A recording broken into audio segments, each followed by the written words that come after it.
وما لنا ألا نتوكل على الله وقد هدانا سبلنا ولنصبرن على ما آذيتمونا وعلى الله فليتوكل المتوكلون. Yang kita masih pada faidah yang pertama, yaitu bahwasanya hadis-hadis sahih itu bermacam-macam, beragam-ragam, ada banyak macamnya. Bahkan jika ditinjau dari sisi kekuatan masing-masing hadis tersebut, ada banyak ragamnya hadis sahih tersebut. Kelihatannya gimana? Kelihatan nggak? Nah, Al-Hafidz Ibnu Shalah rahimahullah mengatakan, "Tsumma inna darajatis sahih tatafawwatu fil quwwah." Kemudian kata beliau, derajat hadis sahih itu berbeda-beda, bertingkat-tingkat kekuatannya. Tatafawwatu fil quwwah bihasabi tamakkunil hadits minas sifatil madhkurah.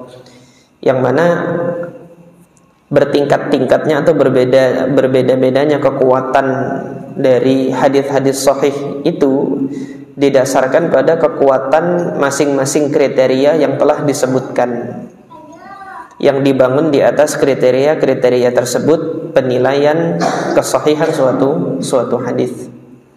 Allati tanbani as-sihhatu 'alaiha, yang mana hukum atau penilaian sahih terhadap hadis tersebut itu dibangun di atas kriteria-kriteria tersebut. Nah, wa tanqasimu bi'tibari dzalika ila aqsamin yasta'si ihsa'uha 'alal 'addil hasir, yang mana nanti jika didasarkan pada kekuatan masing-masing kriteria hadis sahih kemarin yang ada 5 itu yang sudah kita bahas, kekuatan bersambungnya sanad, ittisalus sanad, kemudian adalatur ruwah, kemudian dhabtur ruwah, adamus syudzuz, adamul illah. Masing-masing dari kriteria tersebut kan antara hadis satu dengan hadis yang lain berbeda. Misal kriteria yang pertama itu ittisalus sanad, bersambungnya suatu sanad. Jadi ketersambungan satu sanad itu kan nanti kita bisa menilai, mengukur dengan kedekatan murid dan guru. Murid dan guru ini apakah hanya ketemu sekali saja atau pertemuannya intens? Dia mengulang hadis dengan gurunya berapa kali? Hatam satu hadis itu masih diulang lagi kah? Atau hatam satu hadis sudah dia pergi lagi ke kota yang lain? Nah, ini tingkat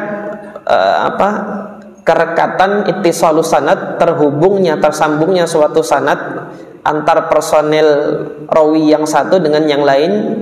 Dalam kata lain, antara guru dengan murid ini masing-masing berbeda-beda gitu.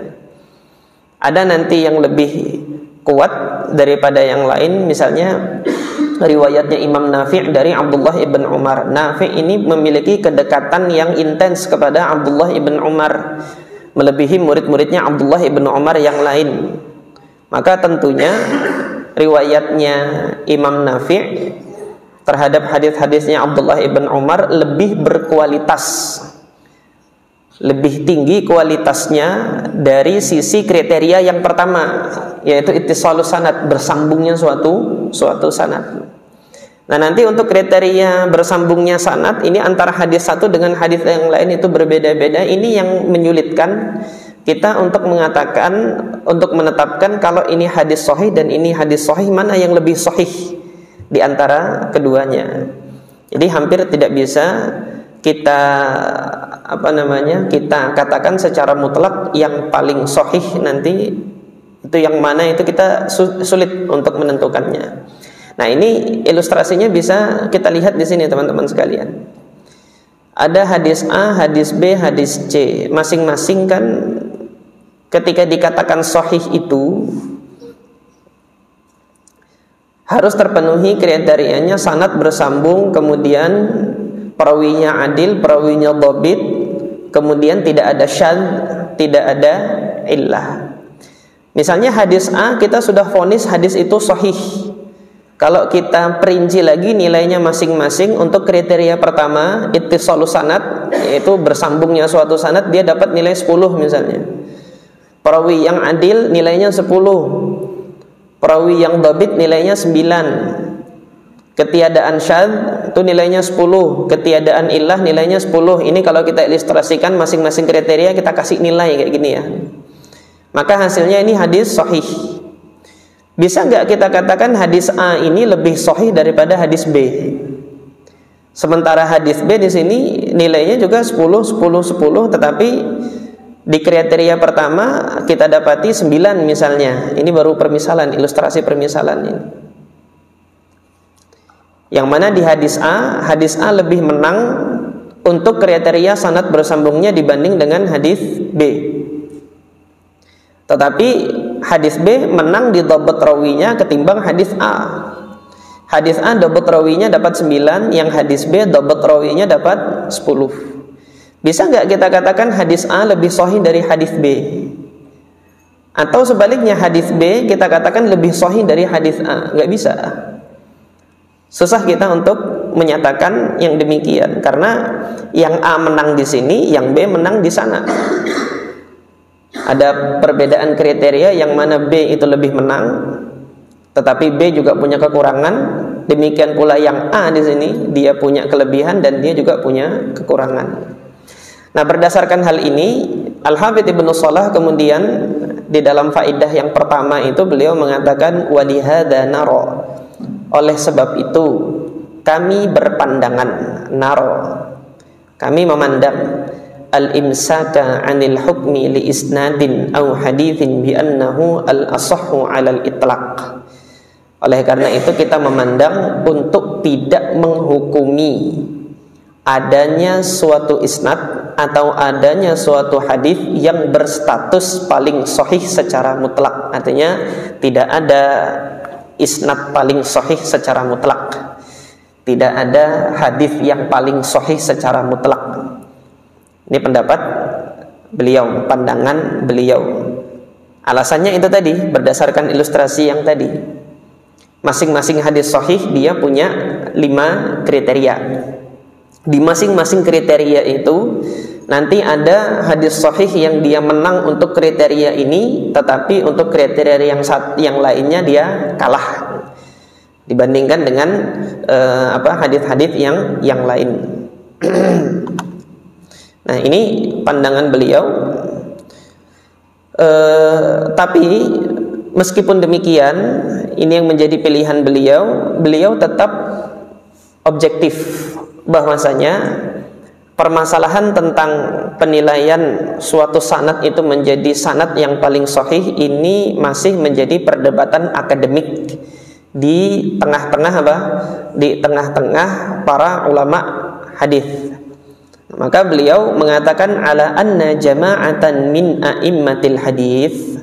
Akan tetapi dalam hal ini, meskipun demikian dalam hal ini sebagian imam ahli hadis, jama'atan min ahlil hadis, ada sekumpulan, sekelompok ulama para imam ahli hadis, khadu ghamrata dzalik, mereka larut tenggelam dalam genangan ini. Ini kalau diartikan secara harfiah, ghamrah itu genangan air atau sesuatu yang sifatnya itu spekulatif, masih ditebak-tebak saja, yang belum bisa dipastikan kepastiannya, itu ghamrah. Khada yakhudu itu menyelam, larut, hanyut, tenggelam secara bahasa. Artinya perkara ini untuk sebagian orang menghanyutkan, melarutkan gitu loh.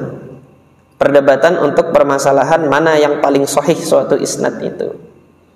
Nah, bagi Al-Hafidz Ibnu Shalah rahimahullah, karena perkara ini melarutkan dan sifatnya itu spekulatif, ditebak-tebak saja gitu kan, untuk kepastiannya itu nggak bisa dipastikan. Oleh karena itu beliau tidak menghabiskan waktu, tidak menghabiskan energi untuk memperkuat hujah suatu isnad itu yang paling kuat adalah ini. Nah, jadi dari pernyataan Al-Hafidz Ibnu Shalih ini kita bisa ambil suatu pelajaran bagi hidup kita. Artinya kita dihadapkan pada perkara-perkara yang seolah-olah itu ilmiah, seolah-olah itu apa? Ya memang yang dalam hal ini termasuk ranah ilmiah, tetapi ranah ilmiah ini apakah mendatangkan manfaat bagi kita atau tidak? Dalam pandangannya Al-Hafidz Ibnu Shalih ini tidak sebegitu manfaat. Karena apa? Goal tujuannya ini hadis sahih sudah sampai kan? Ini hadis sahih amalkan sudah gitu loh. Tetapi nanti memperbincangkan, memperdebatkan mana yang paling sahih secara mutlak, ini menghabis-habiskan energi saja gitu loh. Nah, meskipun demikian tetap beliau sampaikan karena ini amanah ilmiah dan ada pendapat dari para salaf gitu, tentang mana yang paling sahih. Beliau sampaikan pandangan-pandangan para ulama tentang sanad yang bagaimana yang dinilai sanad paling sahih. Ada beberapa pendapat yang beliau sampaikan, tetapi dalam kesempatan ini insyaallah saya akan menghadirkan di hadapan antum 3 pandangan saja mengenai sanad yang paling sahih. Sanad yang pertama adalah sanad kalau antum ketemu nanti di dalam kitab-kitab hadis ada riwayat Zuhri an Salim an abihi, yaitu Al-Imam Az-Zuhri meriwayatkan dari gurunya Salim ibn Abdullah ibn Umar ibn al-Khattab. Ini cucunya Umar bin Khattab, putra dari Abdullah bin Umar. Nanti akan kita baca kedudukan jarh wa ta'dilnya Salim bin Abdullah ini. Meriwayatkan dari ayahnya sendiri Abdullah ibn Umar ibn al-Khattab radhiyallahu anhu. Para ulama yang berpendapat demikian, yaitu yang berpendapat bahwasanya inilah sanad yang paling sahih. Mereka adalah diantaranya Al-Imam Ishaq ibn Rahawiyah. Terdapat riwayat dari Al-Imam Ishaq ibn Rahawiyah, Syekhul Bukhari, salah seorang dari gurunya Imam Al-Bukhari, yang memberikan inspirasi kepada Imam Bukhari untuk menyusun kitab sahihnya. Mungkin di majelis-majelis lain pernah saya sampaikan kisahnya. Ketika Imam Ishaq ibn Rahawiyah mengatakan di majelisnya itu, "Lau jama'tum kitaban fis sahih." Andai kata ada di antara kalian itu yang menyusun dan menghimpun suatu kitab yang menghimpun hadis-hadis sahih saja, gitu, lakana amsal, maka ini lebih baik karena belum ada sampai pada masanya Imam Ishaq ibn Rahawiyah ini. Maka Imam Bukhari mengatakan fa'aqa'a fi qalbi, maka terdetiklah di dalam hatiku untuk menyusun kitab sahih ini. Ini beliau Imam Ishaq ibn Rahawiyah punya pandangan demikian, bahwasanya yang paling sahih itu isnad itu adalah kalau Imam Zuhri meriwayatkan dari Salim, Salim meriwayatkan dari ayahnya. Demikian pula Al-Imam Ahmad ibn Hanbal, terdapat riwayat dari beliau menyatakan bahwasanya kalau dalam suatu sanad itu nanti terdapat rangkaian Al-Imam Az-Zuhri Muhammad ibn Muslim ibn Syihab Az-Zuhri dari Salim ibn Abdullah ibn Umar ibn al-Khattab, maka ini termasuk dihitung sebagai sanad yang sahih, yang paling sahih atau ashahul asanid. Contohnya bagaimana? Nah, ini diantara contoh hadisnya. Mungkin antum sudah pernah mendengar di kajian-kajian para asatidz lain ketika membahas salat malam, salatul laili mathna mathna. Ini adalah riwayatnya Imam Zuhri dari Salim dari Abdullah ibn Umar, yang diriwayatkan oleh Al-Imam Al-Bukhari di dalam sahihnya. Qala haddatsana Abul Yaman qala akhbarana Syu'aib huwa ibn Abi Hamzah. Abul Yaman Al-Hakam ibn Nafi' meriwayatkan dari Syu'aib ibn Abi Hamzah dari Az-Zuhri Muhammad ibn Muslim ibn Syihab Az-Zuhri qala akhbarani Salim ibn Abdullah anna Abdullah ibn Umar radhiyallahu anhuma qala inna rajulan qala, ada seseorang mengatakan, bertanya, ya Rasulullah, kaifa salatul lail, salat malam itu bagaimana wahai Rasulullah? Qala mathna mathna, dua. Fa idza khifta subha, kalau Anda khawatir subuh itu akan segera datang, fa autir biwahidatin, maka silahkan berwitir dengan 1 rakaat.